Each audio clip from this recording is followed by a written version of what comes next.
Hello, everyone, and welcome back for the official episode 20 of the Anarchy Arena Podcast. Yes, I know, technically with the Anarchy News Network, this is 21, but that's a side thing from the main show, so shh, details. This time for episode 20, we are going to discuss all the entertainment that hopefully got us through the COVID-19 lockdowns. From film and TV to board and video and tabletop games, let's see how your hosts hopefully did not go insane. Now, this is being recorded in early April, so hopefully by the time this airs, we will all be free-range humans again. If not, then prepare for our Mad Max episode, where we talk about Post Apocalyptic Attire and how to properly accessorize for the end of the world. So with that, we give you episode 20, how we, hopefully, survive the quarantine.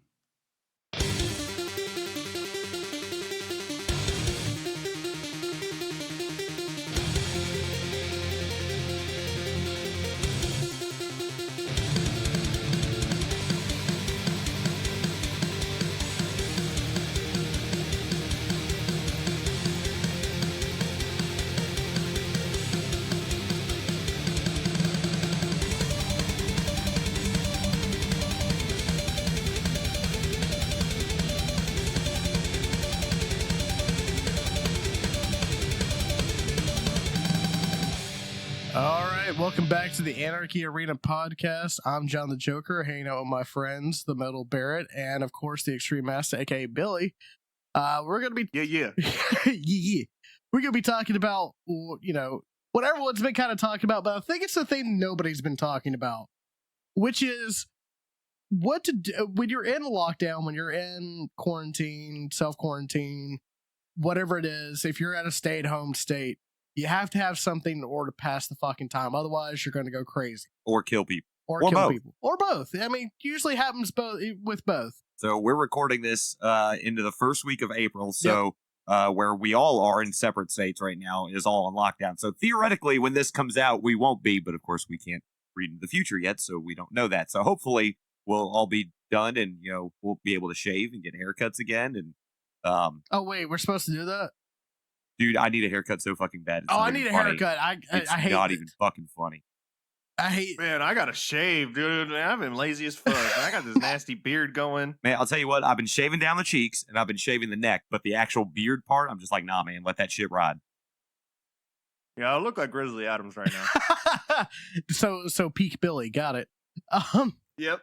So I think everybody knows about the big thing that we've been doing. And that everyone in America, except for fucking Billy, apparently. Billy and my parents, for some reason. And that's everyone getting on that hype train of Carol Baskin's motherfucking killed her husband by way of a tiger. Yeah. Spoiler alert, by the way. I don't give a fuck. If you haven't watched Tiger King and care about it, I would suggest maybe not listening to this part of the episode. No, they've all seen the memes by now. You can't escape them. And you can't escape them. Point, You've seen the memes. You just don't know what they mean. Yeah. So if you don't want to be spoiled for it, then skip this one. Come back to it after you watch Tiger King. Matter of fact, pause it right now. Go to your TV, turn on Netflix, binge all of Tiger King, then come back and unpause this. We'll wait. Yeah. Are you done? Okay, cool. Now you've gotten through that shit list that is Tiger King, unless you're Billy, in which case he can't be bothered to watch motherfucking Joe Exotic. Well, he doesn't have Netflix. Billy, you don't have Netflix? Yeah, so I don't like having a whole lot of streaming services all at once. And when Disney Plus came out, I canceled Netflix for Disney Plus. And then once I get tired of Disney Plus, which I kind of already there, although Star Wars is still coming out. But anyway, I feel you. I'm going to switch back. I don't like having a whole lot of streaming services at once because I remember when I was it hit me one day when I was in Colorado when I didn't have a job and I was going through my finance. I had like 6 or 7 streaming services and I was like, all right, that's a lot of fucking money. So I've been really good about managing it. So no, I don't have Netflix. Well, but that's honestly why I haven't watched it. I mean, I would have watched it if I had Netflix. That at least is a mostly fair reason why you haven't watched it. That's understandable. But as long as you've got Disney Plus, you have to watch Onward, which we'll get to. Yeah. Okay. Yeah. But if we watched Tiger King, I watched it 3 times. Like, legitimately, I watched it 3 times. I watched it once by myself, binged all of it. I watched it once with Jesse. And then I watched all of it with Chris.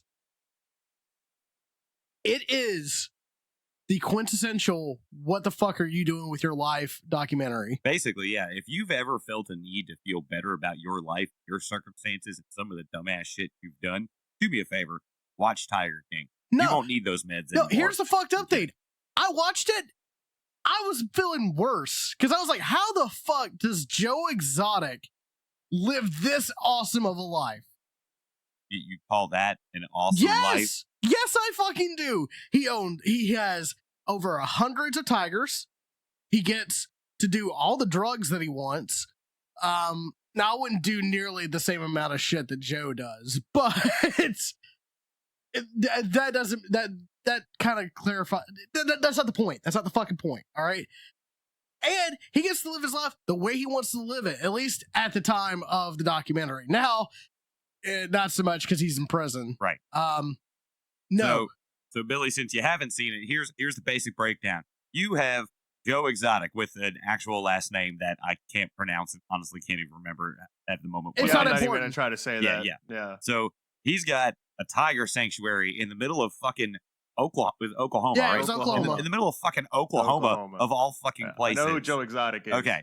So basically, the story follows this ongoing legal battle between him and this other lady who owns a cat sanctuary down in Carol your Baskin, old that neck of the bitch. woods.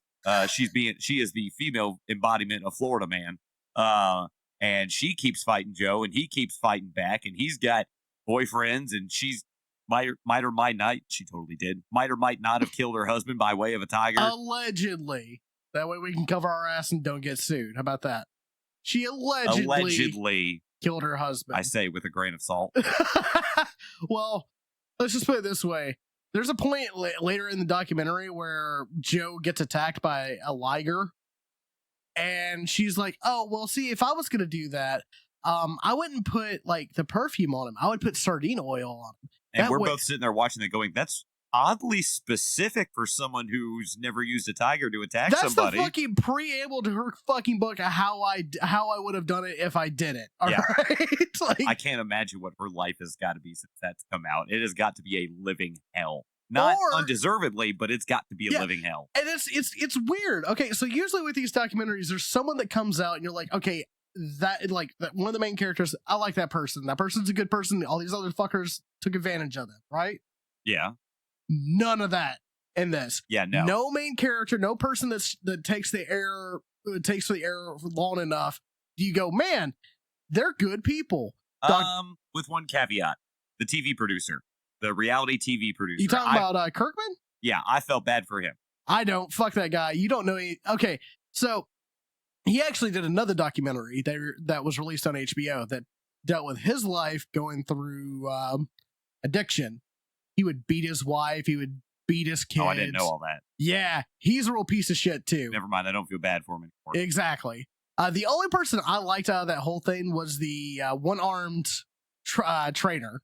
Oh yeah, the girl. Yeah, Saf and the campaign manager of Joe Exotic, because there's a reason why I think me and Billy both knew about Joe Exotic before this came out. It's because he ran. Oh yeah, it's because he ran as a libertarian. I knew about him from a thing. He ran for president once. I know he recently did it in 2016. Yeah, he ran for president then, and then he tried to run for governor right afterwards. Right, yeah. So he's tried to get a spot in office, but I saw one little blip about him a few years ago when that happened, because John Oliver showed his campaign ad, and I didn't register with me when I started watching that. Oh yeah, I've seen this guy before. Well, yep. It's funny because when I started seeing the advertisements for this, I tagged Yogi, I tagged Jack, and I said, guys, I think we just manifest something into reality, because we were talking about Joe Exotic years ago. We were watching all of his videos and we're like, damn, it'd be really cool to watch a documentary about that son of a bitch. Lo and behold, here comes Joe Exotic with the greatest docuseries I've ever seen. Well, he finally gets locked up. Well, he gets locked up. And then I don't agree with. I mean, he try to put a hit on someone. Well, see, that's a funny to an FBI agent. Well, no. See, that's where it gets a little muddy. So okay, Okay. He gets a investor named Jeff Lowe. Fuck that guy. Fuck Jeff Lowe, you're a piece of shit. I don't even give a fuck if you hear that. Fuck you, Jeff Lowe, you Affliction t-shirt know you're wearing a piece of shit. motherfucker. I bet you listen to Trapped. Also, fuck Trapped. Yeah. So, Man, he headstrong. so,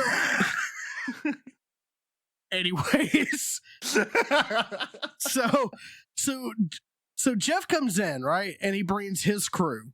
Well, his crew includes this fucking crackhead who got out of the joint, who has a fucking black tear tattoo on his face, which means he's killed someone.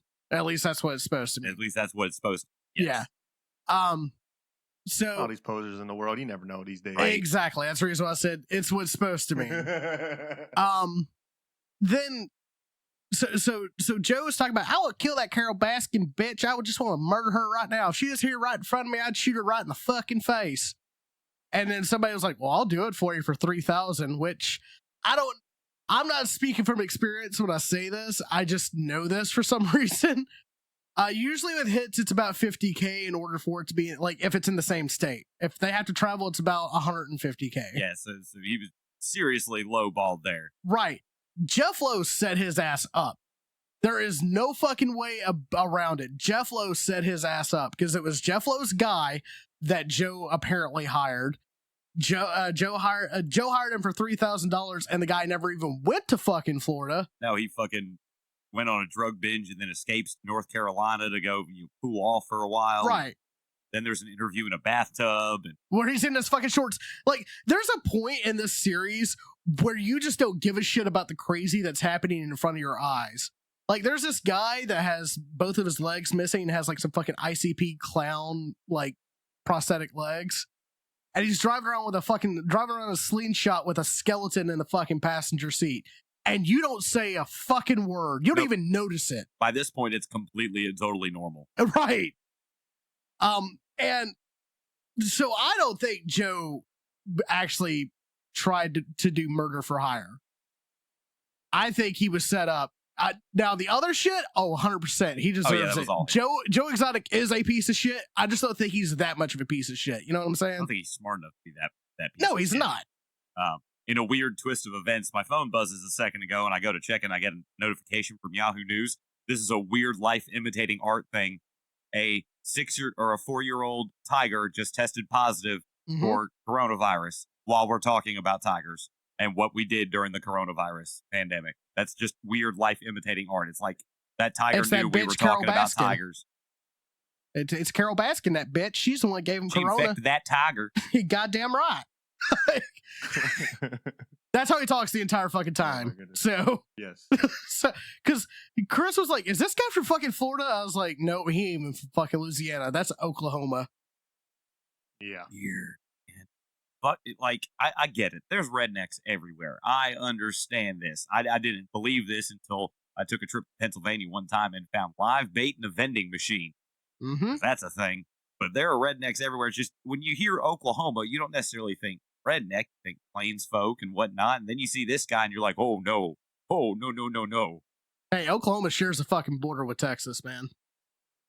And I'm sure Texas tries to deny that at every chance they get. Probably, even though, like, let's be real here, Texas is just as bad, if not worse.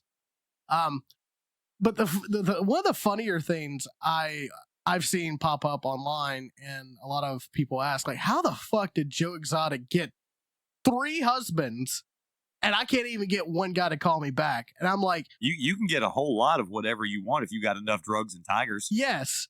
I was like, no, you need meth, because I've seen it personally. I have seen people go and live with a guy or a girl, not because they like them, hell, not even because they're straight or gay, just because they have drugs. And, oh yeah, sure, I'll fucking blow you for some crank. Yeah, sure, we're cool. Yeah. No, I'm completely fucking straight. And I love what Joe's response that was, which was, well, I guess he ain't straight enough.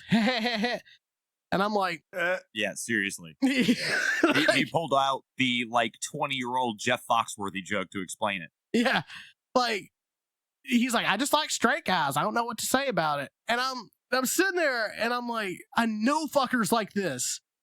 And I actually saw him this week. There's a guy that comes into my store all the fucking time. very obviously gay, heavily pierced, heavily tattooed, doesn't have a mullet, thank God, or else I think it's Joe trying to dodge the police. He always comes in with like 3 other guys, and it's the same 3 guys every time I've seen him. He's got a pan like little statuette thing on his necklace, giant fucking cock on it, like outrageously giant pan cock hanging in front of his face. I mean, if that's your lifestyle, fucking go Yeah, I for don't it. give a I'm all shit. for it. Yeah, But if you're luring people in with meth just so you can get your dick sucked on the reg, there's something wrong with you. I mean, we've all done worse, right? No, we haven't. As a disclaimer Uh-oh. for any future sponsors, no, we haven't. Well, I haven't. I haven't either. Let's be real, Billy. I've never made that serious of a trade to party, okay? I'm just saying. I've made some trades to party, but that ain't one of them. Right? Right? I mean, I'm not saying you give the blowjob. Like, you may receive the blowjob, but Bruh, I got a little Jiminy Cricket on my shoulder, man. He tell me when I'm being dumb.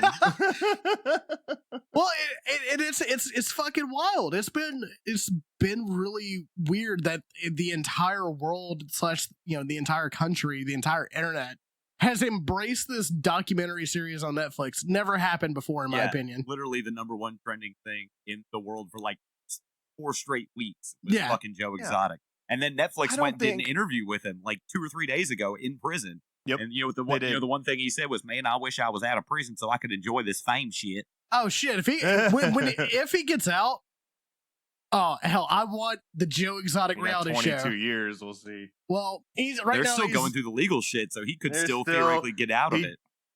He just, they just filed a lawsuit just like a couple weeks ago to get that started. The amount of money they're asking for is insane. Oh my God. Thing is technically speaking, he is now entitled to some of the Netflix royalties Mhm. because of the documentary being based off him. So if he bankrolls all that money into his lawyers, that having a documentary made about how fucking crazy, redneck, gay, and stupid he is might be his ticket out of prison Holy for being shit! redneck, gay, and stupid. That should be on on the poster. You know, like how they have poster quotes. That should be on there. A documentary about how redneck, gay, and stupid you can be. Like Chris Merritt's. Like, Right. but yeah, but that's the fun thing. That hasn't been the only thing that's been on. What was the other thing? Onward. We everyone making a huge deal about Onward coming out, and no one was going to get to see it because it was in theaters. It was in theaters all the week, and Disney was like, "You know what? We get it. Y'all are fucked up right now. Here you go. Here's Onward." So Right. it's on Disney Plus now. We're like, all right, sweet. So we watched it last night. Oh my God. First of all, amazing film, Mhm. especially if you're like a nerd of any kind, specifically a D&D nerd. And man, if you got any kind of emotional shit going on, get you some, don't use toilet paper because we're all running low on that. Get you some tissues because you're going to need them because it's a tearjerker. Just get a dish towel. Dish towel. There you go. Because you can wash that later. But yeah, it's a tearjerker and it's so fucking good. Yeah. Oh my God. I cried at one point. I'm not going to spoil this one. You have to go fucking see it. If you have Disney Plus, go watch it. I'm not spoiling this. Yeah, I actually saw that it came out. I haven't had an opportunity to watch it yet. It's definitely on my. You need to. I'll watch it tonight, probably, to be honest. Yeah, you need to watch it Yeah, because it's a tearjerker, dude.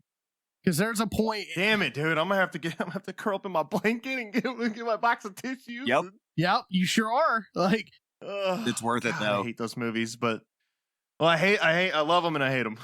but I hate crying. But like Chris said, if you're a D&D nerd, it's beautiful. It's probably the best D&D movie I've seen. It's just so rife with D&D lore and little Easter eggs and whatnot. So a lot of you have seen the trailer, so you know the basic premise of the movie is they have to go on this quest for their dad for reasons X, Y, and Z that I won't spoil. Yeah. It's all based around this in-world game that is based off of real-world D&D. So the cover of the book for this straight up looks like the Dungeons and Dragons Player's Handbook. Yeah, second edition. Straight up. Second edition red box Dungeons and Dragons. Like enough to the point that I think they had to pay the Gygax family to use the image. Well, Gygax didn't draw that, so I think they would have to play probably Rob Elmore or someone like that. But you get what I mean, though. I know what you're talking about. It's that close to it that they had to pay somebody the rights to use it. Somebody was getting sued. But Well, Disney clearly got some nerds in their payroll. yes, they do. Yes, they did. Obviously, it's just full of nerd fan service, and not to the point where like, oh my god, I'm tired. Just shut up. It's just enough. Yeah. It's just enough.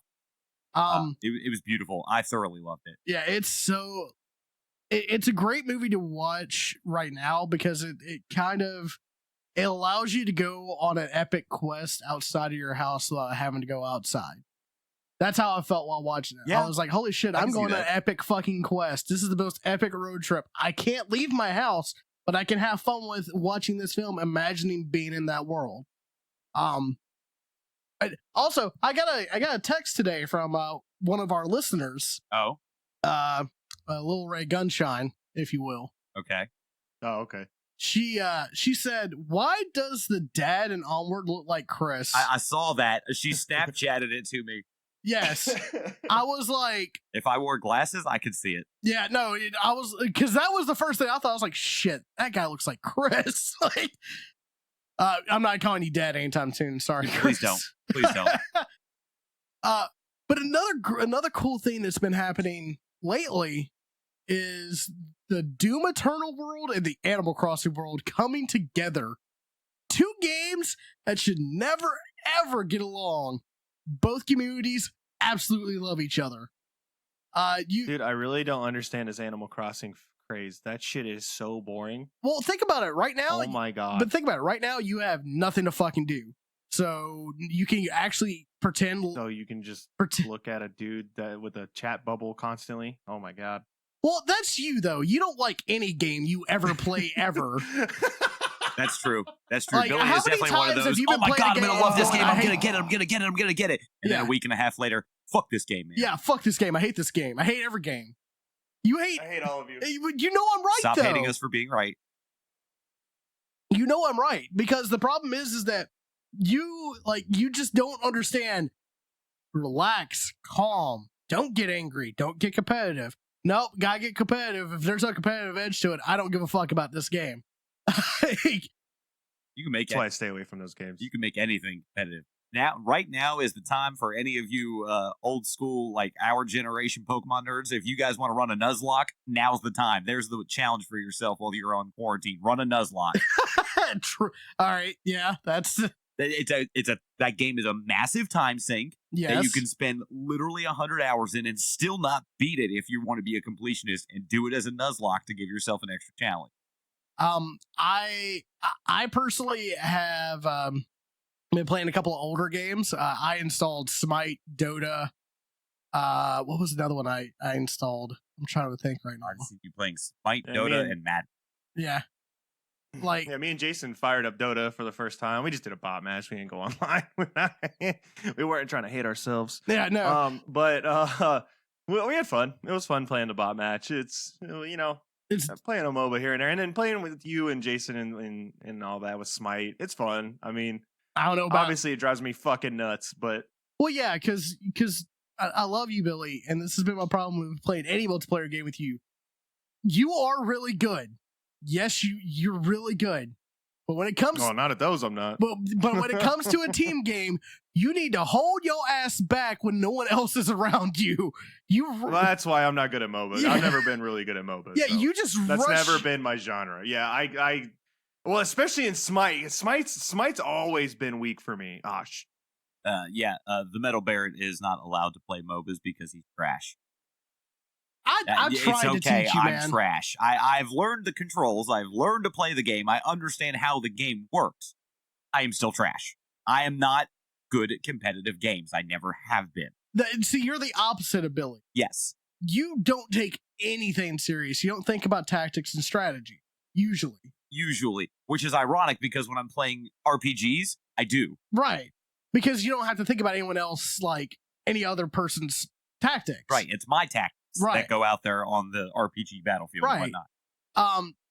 See, when I for some reason I suck at like MOBAs everyone plays, but MOBAs that nobody wants to play or that very few people play, I'm really good at. Smite, Heroes of the Storm, fucking, and not Paragon because I hate that game. That game sucks. I still miss Paragon. I'm not going to lie. There's a whole subreddit people trying to get them to bring Paragon back. Even in like a limited fashion, especially right now while no one has anything to do. Like, just pre-release the assets, let someone else rebuild the engine for it, and just put it up for free for right now and let everyone have some nostalgia time. I just no. For me, I can't do I can't do it. I'm not saying it's a bad game. I just hate the card mechanics of it. I hate not knowing which item is going to come up next. I think it adds a nice little element of randomacy to it, so you I have don't to want you have to learn, randomacy. you It's a have to learn to MOBA. adapt. No, You have to learn I to adapt. want a MOBA. If I'm going to play a MOBA, I want to know what items I'm going to buy, what items I can get, and whatnot. I also don't want to have how good I can play tied to how much money or how much time I spend in the game. I shouldn't have to play like 100 hours in a game in order to get items that make me good. The items should just be there, and I should be able to pick a hero, god, champion, whatever the fuck you want to call them, and just play as them, and then learn the game. I shouldn't have to struggle bust through a card system in order to get good at a game. Well, welcome to my world. I have to struggle bust through every game to get good at it. Well, again, I love you, but like that's just you with every game. Except for what I'm currently playing through, as long as we're going on nostalgia hype train, I've been spending my quarantine reliving Mass Effect series. I just beat ME2 again the other day, and I just started ME3 yesterday for my first playthrough. Since I've got like 3 more weeks of this shit, I'm gonna do a second playthrough of both of them back to back because why the fuck not? To be perfectly honest, I've got all this time, might as well. Shit, and I love those games. And we're not even going to talk about the last game in that series because I've talked about You're that. talking about Mass Effect 3? It's not that bad. Yeah, that is the last game in the series. You're absolutely right. There is no game that was made after that. Absolutely none. It's like the third Indiana Jones movie was the last one. Yep, I hear they're making a 4th one soon. It's going to be really good. Yeah, me too. But Wink and a nod at people who know. But no, Mass Effect. I honestly, I'm glad I implanted that game into you. Yes, that game is totally your fault. Yeah, because I distinctly remember this because it was I think it was Family Video. It was. We rented you rented a Star Trek game that sucked, as unfortunately most console Star Trek games do, and most Star Trek games in general do. STO is pretty good. They keep the lore up. If you're into MMO style games, STO is fun. It's not that great of an MMO, but I get what you're saying. But we were sitting at home and like at our house, and Chris was like, "God damn it, why is there not a good space game?" I was like, "Have you tried Mass Effect? What the fuck is Mass Effect?" Hold on, call Nathan and Billy. Hey, can you bring me your copy of Mass Effect? Chris wants to play a space game. Here, play this. Well, no, because they didn't have it, so I went back and I rented ME2. That's right. Remember, you're like, well, why didn't you start with the first one? Like, I couldn't find it. So I ended up buying the first one and then sinking 70 hours into it. And then I bought the second one, and I sunk 65 hours into the second one. And then I literally pre-ordered the first time I ever pre-ordered a game in my life. I pre-ordered the $75 collector's edition of ME3. I took the day off of work. I drove down to the game store at 10 a.m. when they opened to go pick it up. I spent the next 10 hours on fucking ME3 on the opening day, and it was glorious. And what's really a credit to old BioWare, not now defunct BioWare / EA having up, but a credit to old BioWare playing a game from 2013 in 2020. That game still holds up graphically. It's fucking beautiful. Yeah. No, it still looks good. Not as much. ME3 looks fucking great. Granted, I'm playing it on PC, so I've got the hardware to make it look great. Well, and it's also ME3 was also a very jank game on consoles. It was it was very jittery. I don't know if you remember that. That was one of my big complaints about it. Is I was like, God damn, why does everything feel like it's 2 seconds behind? But playing it on PC, I don't have those issues. I mean, there's bugs that haven't been fixed in 7 years, but it's a 7-year-old game. I don't expect EA to fix those bugs now. So. Right. And EA didn't fix it then, and I should have learned. It's shit. I mean, EA doesn't fix anything, ever. No. Especially on PC. They don't give a fuck. Fuck you. You're still going to buy the game, aren't you? But no, it's been kind of fun to go through these, kind of go through some of your older games, kind of go through those older worlds that you kind of forgot about and haven't really had time to experience again. Which we've done with another game that has nothing to do with the screen, actually. Right. Well, it does, but there's only one screen, and it's made out of cardboard. Well, kind of. We're having to play it online, but yeah, we've been playing D&D a lot. Matter of fact, we've got 2 separate games running right now. John's running one, and I'm running another one. Yeah. About an hour after this recording, I'll be setting up the session. Right. And we've been enjoying the shit out of it. It's actually Chris's first time ever being a DM in D&D. He's DM'd other games before to not so much success. Love you, buddy. Not but any success, actually. Yeah. My first time DMing was absolutely terrible, which was partially my fault, partially the system, and partially no one else being as interested in the world as I was. Well, we were interested in it. Problem is that we weren't as interested as you. Yeah. kind of like playing the Star Trek game. It's a great TTRPG if you know the world and lore and you can really dive into it. If you're a casual fan, not so much. But no, I'm running my own D&D 5e campaign in the Wild Mount setting. So for those of you that listen to Critical Role, or watch Critical Role rather, you know what that is. Through D&D Beyond, who have been fucking amazing. And I have to say, if you've never played, now is the time to give it a try. You've got nothing else to do. Of course, hopefully this comes out after the quarantines are all over and whatnot. But if it doesn't, if you've never played D&D, now is the time to do it. Yeah. Go on D&D Beyond. How are y'all doing it virtually? So we're doing it through a Discord call. I've got, all my screens set up with all the info that I need. And I've got D&D Beyond pulled up with the module that I'm running and everyone's character sheets. And we just do it through a Discord call. And I shoot messages over for whatever maps we're on and whatnot. And if you've never played, now's the time. Go to dndbeyond.com. They literally will walk you through the process of the basics of the game. You can get a starter module for free. You don't have to pay a dime to get started. The only thing, you don't even need real dice anymore. There's plenty of digital dice rollers out there. Yeah, you can literally Google. You can literally do it on Google. I mean, granted, are having physical dice better? Always, of course. But right now, if you can't get them, you can't get them. Use digital dice. You just understand that it's still part of. You just, you may not get the roll you would have got with your hand, but you're having fun, right? Right. You just got to roll with it. It's still randomized to as much as a computer program can randomize them. Right. But no, it's actually been fun playing in your campaign. I haven't played D&D in like 5 years. 5 years. Because John's got that thing of sad lonely girls, always the DM, never the player. Exactly. Like I love DMing. DMing's fun. I can't always be a DM though. Exactly. And I've been telling Chris for years, God damn it, DM a game. You're ready. I never thought I was though. And then one of our players, her sister wanted to be in a game. Like, well, maybe this is my chance to give it another try. We've got all this time. Fuck it. I'll do it. I'll run it. Right. And I was like, yeah, I'll fucking join you. That way you have somebody in there that knows the rules as good as you would, if not more. And I've been having tons of fucking fun with it. Chris is actually really good at DMing. He is really good at running the game and telling a story with the game and keeping the plot going. I can't take all the credit for that. I've learned from you for the past few years. I appreciate that. One of the other things I've been doing to pass this time is I have finally taken the Critical Role plunge, and I've been binging through it as quickly as I can. What episode are you on right now? Huh? What episode are you on right now? I just finished 21 this morning, so I'll start 22. And those of you listening to that are probably going, oh God, we feel so sorry for you. You have such a long way to go. Well, they're on hiatus right now, so I've got a chance to catch up. Yeah, you've got about 70 some odd episodes to go. Yeah, so 8,320 to go. I'm starting on campaign 2. I'm not going all the way back to campaign 1. I don't have that kind of time. I'll wait for the animated series to come out. So right now, there you go. By my math, Chris has got over 300 hours of content to watch. Yep, roughly. And I've got over 300 hours of time to do it right now, so why the fuck not? That's how I've been spending my mornings. Snuggle with the dog, throw on Critical Role. But no, I will fully admit that I do take some cues from the way they run their game.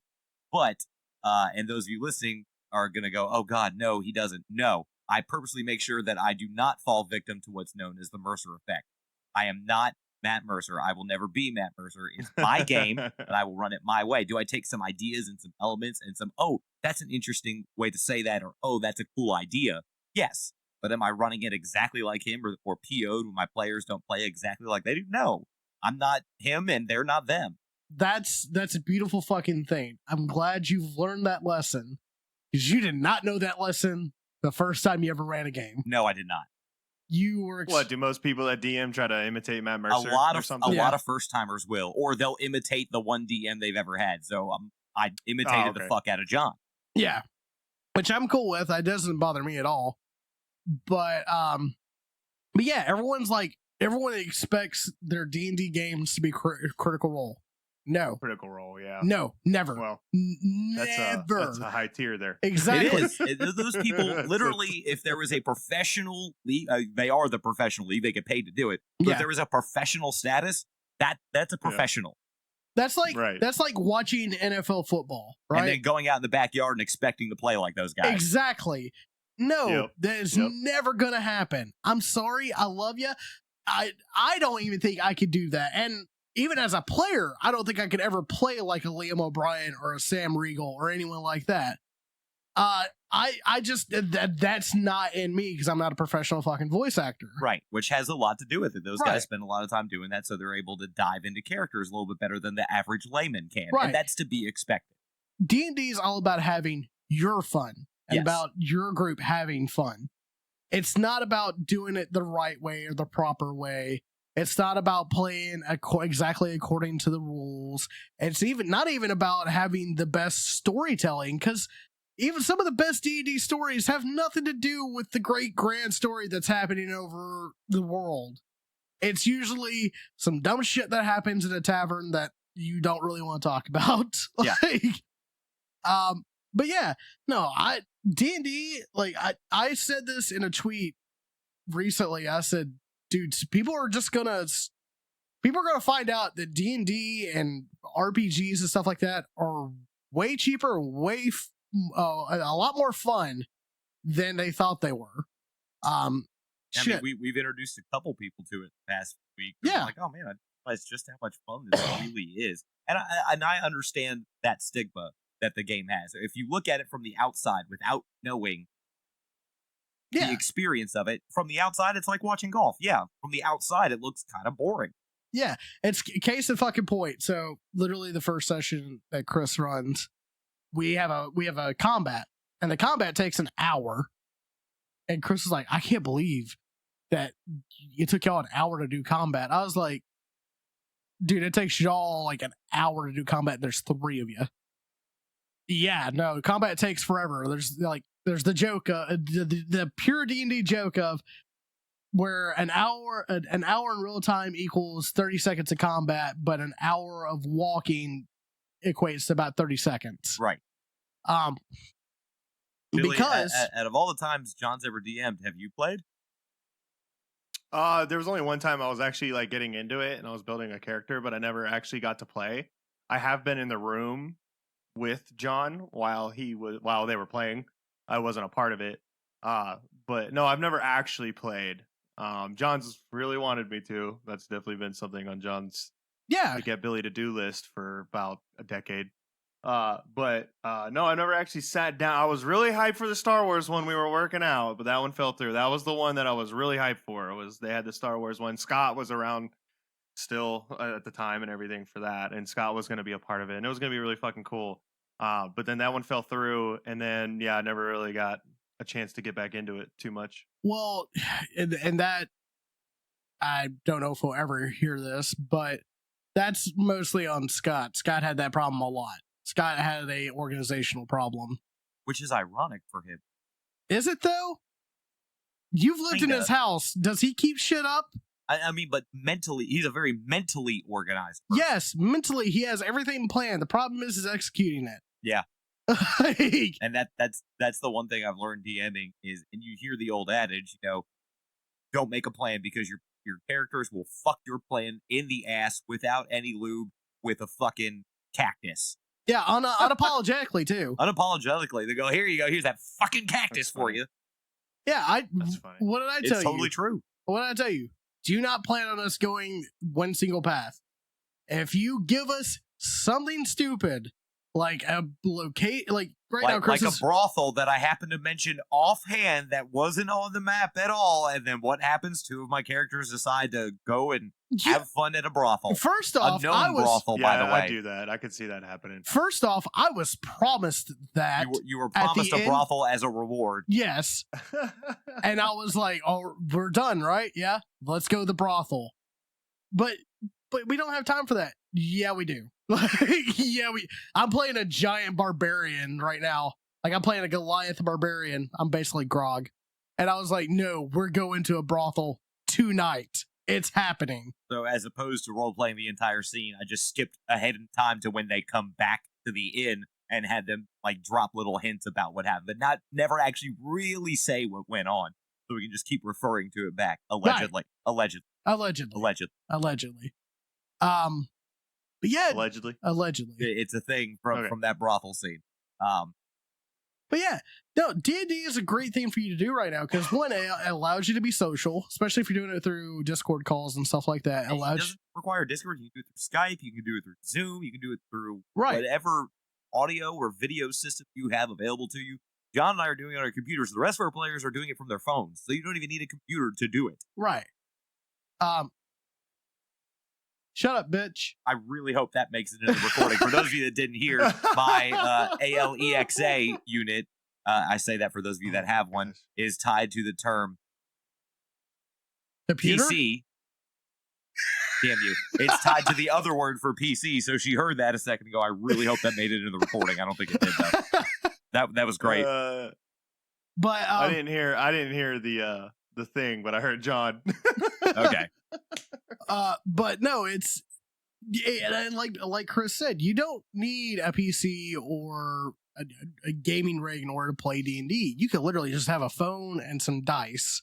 You don't even really need the dice either. I've actually seen because there's a couple people that have been trying to get D&D into prisons. Yes. But that would be a game to watch, right? But that would be interesting. But they don't have dice. For some reason, they won't let them have dice because I think it will lead to gambling problem and blah, blah, blah, bullshit. So you could like shiv it down to like a key or something, you know what I'm saying? Yeah, if you could shiv a D4 down to a key that could get you out of prison, some motherfucker will find a way to do it. Yeah. Someone will figure it out. They got all the time to figure out how to turn a dice into a key. Well, okay. I've actually seen it done with a deck of cards. So you shuffle your deck, and then you pull out a card, and whatever numbers on that card, like you'll write 1 through 20. Whatever numbers on that card is what you rolled. I was like, dude, that's fucking brilliant. That's brilliant. That's actually a really great idea. Yeah. And it could go through all your dice. You only need 20 cards. Yeah. So you can literally just have like flash cards, index cards that you can shuffle up and then go, I rolled a 3, or hey, I rolled an 18. Like, you don't need the components to that D&D requires in order to play D&D is all I'm gonna say. It's a crazy time. You don't need things to do things anymore. No, you don't. You just need the will to do it. And I know a lot of people also might be a little bit intimidated by D&D, because it does have this kind of build up that it's this big scary thing that, like, you know, everyone, like, if you don't play right, people get mad. No, there is no right way to play. There is no wrong way to play. You just play as long as you're following the rules, which are less rules and more guidelines. Realistically, it's a backstop. This is the limit of what you can do. Right. Everything's cool up until that. Right. Which there are people out there that do play like that, and if you play like that, fuck you. You're a piece of shit. I'm just going to put it out there. Wow. If you make D&D not fun for somebody else, you are a garbage human being, and you should stop gatekeeping, stop telling people how what they should do in order to have fun in our world. Fuck you. This is their world. This is their character. This is their game. Let them play the way they want to fucking play. Right. It's like these people, going back to Doom, it's like these people are like, oh, if you're not playing on Nightmare, you're not playing Doom. Fuck you. Like, I want to play Doom and enjoy it. Oh, but you're not playing it right. There is no wrong way to play a fucking video game, dickbags.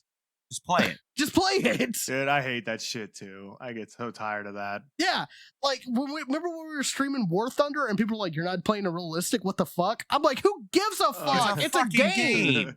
Like, who gives a fuck if I'm not taking off the fucking runway every time I play? Does it matter? No, because it's basically the same game once you get in the air. Have I built a $20,000 flight simulator to sit in to play this game? No. Unless our name is Billy, in which case we've already planned out the parts for that. I was just about to say, I'm really close, man. He's looking up HOTAS rigs, and he's like, yeah, I'm going to do this. I've already got a HOTAS setup. Do you have a full HOTAS setup? Yeah, I have a full. I have throttles, HOTAS, everything. Oh, God. Because I have a flight sim. I play X-Plane a lot, so, yeah. So, yeah, no, I mean, and I did realistic on War Thunder, and it is a lot of fun, but still, with that being said, that mode is there for people that want to enjoy it. Right. But if you're not that guy, the other mode is there for that guy to enjoy it. Exactly. It doesn't matter. There's like nothing wrong there's with a being reason a there's casual different gamer. modes of the game. Yeah, like there's different modes for different people. Like if you don't want to play realistic, that's why arcade's there. Yeah. So you can go enjoy it. And arcade's fun as fuck. Yeah, it's stupid fun. I mean, we've sunk hours into it. Yeah, it's a good fucking game. It's a great game. Still is a good game. I still occasionally boot it up every once in a while just to fuck around. Oh yeah, I just love it. So while John and I have been rolling dice and playing old games, Billy has spent his time building a ridiculous system to play Elite Dangerous on. I mean, I didn't really build the rig for gaming.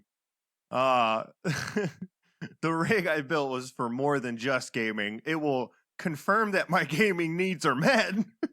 Met, surpassed, and smashed out of the park with a fucking 50 caliber gun. Hey, he doesn't have to upgrade it for another 5 years. Ironically, though, it does run better though than my old rig. So there is an improvement. I can see it. Right.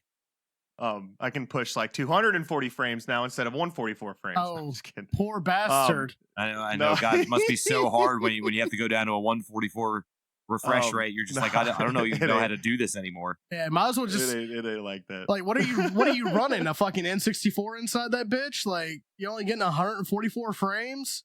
Are you waxing? Man, speaking of N64, so here's another game that I recently downloaded that I had no fucking idea was on Steam, and it works on Windows 10. And I lost my shit. Y'all should have been there. I streamed it on Discord. I was like fucking losing my bananas. I was so excited. And I've been playing it ever since. I've got almost 10 hours in it. All right. Quit teasing us. Let us have the release. All right. Star Wars Pod Racers off the N64. I'm not even going to shame you for that. I'm not even going to shame you for that. Oh my God. That arcade game was amazing. Dude, that game was so ahead of its time. You can buy parts, upgrade, stat boost. Like, you can do so much stuff that, like, at N64, like, we weren't doing stuff like that back then. We weren't buying parts and making our shit faster and looking at attributes and doing all that. Like, it's crazy. It's a good fucking game for back then. It came out in 99, so it's obviously well, no really shit. old. Because if it had came out in 2000, the game would never came out because True. pod racing and episode 1 sucked dick. What? Yes. That's like one of the best parts. That's literally like one of two good scenes in that whole movie. Okay, cool. One of two I mean, good scenes episode and a 1 to me shit sandwich. altogether is really good because you get Darth Maul and you get pod racing. Yeah, we don't have time, John. We don't have time. I just saw his face when you said that. We don't have time for that discussion. That'll be a whole nother discussion, apparently. Anyway, we don't have pod time. racing. We don't have time. I love pod racing, and the game's on Steam though. It's $10. Okay, and so it fucking works. So I have to ask because this sounds like something you would do. Did you remap the controls so you can use your HOTAS setup to play pod racing? Are you throttling with your joystick and everything? Please tell me you did. Oh my God. You didn't even think about that till now, did you? No, I didn't. You're going to do you it. See my face right now. You're like, oh my God. Oh my God. That way when I go forward and it goes, it just See, fucking goes with the stick. This is what I'm here for. Remap the controls so you can do it on your HOTAS rig. Man. Bro, I don't even think that game doesn't even have settings, so I don't think I can actually do that. But I guarantee you can find a way. Find an external I guarantee program. you somebody's done it. Look it up on YouTube. I am 95% positive someone's already figured it out. You guys are making me touch my face when we shouldn't be touching our face right now. Yeah, John's just face palming himself constantly. You're in quarantine, you can touch your fucking face.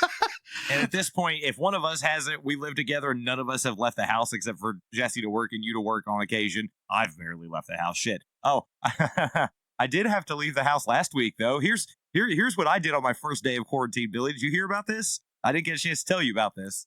Yeah, I don't think I heard it. So on my first day of quarantine, I decided it wasn't my first day. It was like the end of the first week. But I decided to break up the monotony of my first week of quarantine by having to go and get 2 stitches put in my thumb.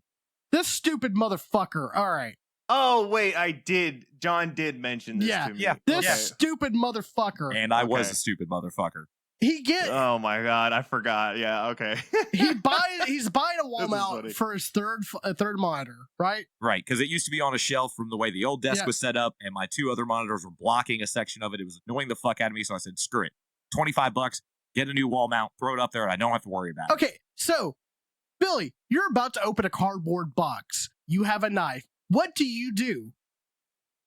Don't use the knife because Billy doesn't like knives. Okay, let's say that's the only option you got. No. You cut away from yourself. You cut what again? Say it Cut away, Away from yourself. one more time for everyone in the back. Dude, I never even did Boy Scouts, bro. Again, Like, I well, can't isn't tie a knot that to save my fucking life. weird from the Eagle Scout that I'm Yeah, I sitting know. right across from? My motherfucking Eagle Scout over here cut towards himself because the damn tape on the box just wouldn't go. And of course, not only was I not using like a kitchen knife, even no, I was using my good knife that I got from Alaska a few years ago, which is amazingly sharp and has a nice curved edge to it. So when it hit that section of tape and bounced off into my thumb, it literally made a half crescent moon on my knuckle on my thumb. So because God damn. because Oh yeah, this it's happened a pretty before, little cut. because this happened before noon, I wasn't awake. And I get a text from Chris saying, "Hey, if you're not busy, can you come down here real quick?" And I was like, "Okay, what the fuck is going on?" So I come downstairs. I'm barely awake. I come down and he's like screaming in the kitchen, "Fuck, fuck!" And I'm I like, wasn't screaming in pain. I was more screaming in frustration at myself. The cut was clean, so it didn't really hurt that bad. It just wouldn't stop Yeah. bleeding, and I was pissed off at myself. and I was like, "What the fuck happened?" He's like, "I cut myself." I was like, "Okay, let me see." And I'll look at it. I'm like, it didn't look bad, but then again, I've cooked before and I've seen much worse. And I was like, "Yeah, just keep it elevated, make sure the blood stops. If the blood doesn't stop, then go to the fucking doctor." Really, I called him down because if it's on your hand, it's kind of hard to bandage your hand when you only Yeah. have one hand. So I just needed his help to bandage it up. I figured, a couple hours under pressure with a bandage, we'll be fine. No, that motherfucker was bleeding like a stuck pig. Yeah, it was bleeding bad. It was bad enough that there was a cup of empty water in the sink, and as I'm running water over to try and keep it cleaned off, I thought that cup had Kool-Aid in it. Yeah. That's how red it was. That's how bloody it was. It was raining blood that day. Dun, dun, dun. Ba-da-da-na-na-na-na-na. Thank you.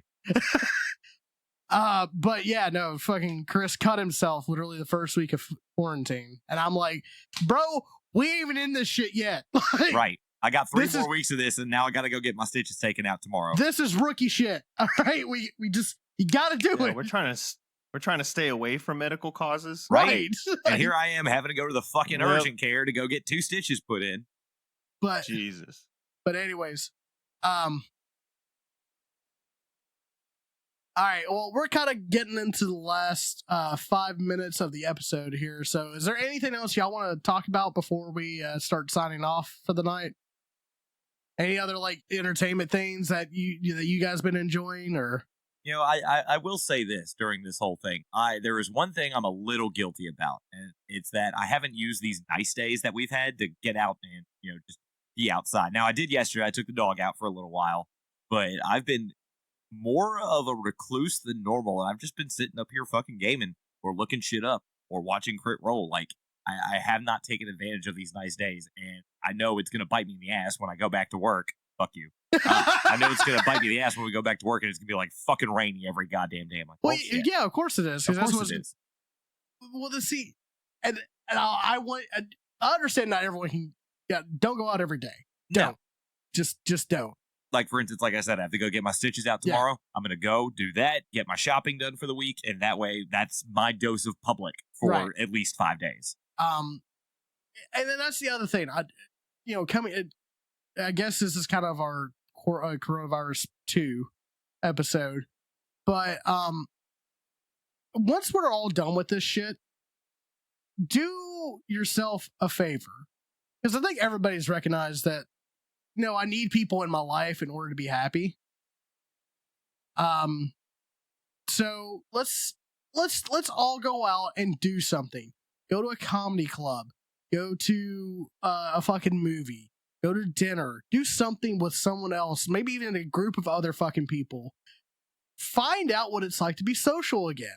Because I feel like a lot of us, especially our age, have lost complete and total sight of that. We don't know what it's like to be social. You know what we're going to do, John? What? You just gave me a great idea. When all this is over, we're going to have a fucking barbecue. All right, I'm down. Whoever the hell wants to come over, everybody bring a little something. We'll do a little drinking. We'll do a little grilling. We're going to have a fucking barbecue when all this shit's I'm down. done. Because, I'm you know, down. it might be... Right, I'll drive right over there. There All you right, go. thanks, Billy. There you go. Because it might be, you know, fucking July before we're out of this shit. And that's the perfect time to do grill out stuff. So there you go. And if it's July, I'll have leave. Even better. See? Okay. All right, It's perfect. bring your ass down here. We'll record one of these motherfuckers live. Chris just gave me a really dirty look. I'm sorry. I even put that out it's there. not even that. In my head, you know what I heard? Live from Anarchy Arena. It's Saturday night is what I heard. But yeah, no, we need to come to terms with the fact that we're not as individualistic as we think we are. We're not. It's just a fact of the fucking matter.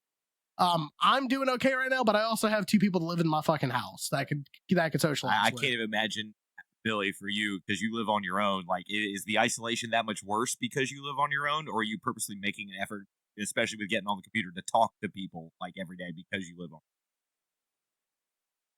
If I didn't get on the computer and talk to people, like if the computer like died, right, and I didn't have one, and I was just like literally in here, I'd probably lose my shit. Yeah. The computer's great, and I've actually been able to connect to people because I have been working a lot, obviously, before all this happened. This is kind of a curse and a blessing in a package. But you know, I've been able to connect with some of the people in Discord that I hadn't been able to talk to in a while, like Chase and Ronnie and that crew and stuff like that.